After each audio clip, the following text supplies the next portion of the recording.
करमाळा तालुक्यात संत निरंकारी मिशनच्या वतीने स्वच्छ जल स्वच्छ मन या संदेशाखाली भव्य स्वच्छता अभियान राबवण्यात आले.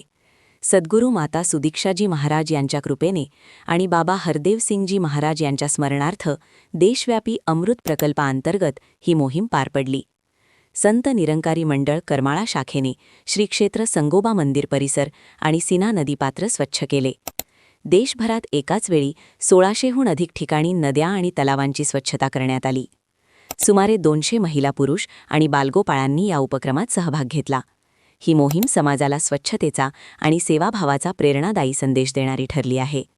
सदरील वृत्त आमचे सहसंपादक अविनाश जोशी यांनी दिले असून आपण ते आमच्या समर्थ लेखणीवर पाहत होता. व्हिडिओ आवडला असेल तर आपल्या मित्रमैत्रिणींना शेअर करत चला. सोबतच विनंती आहे, चॅनल सबस्क्राईब करून आम्हाला जॉईन देखील व्हा.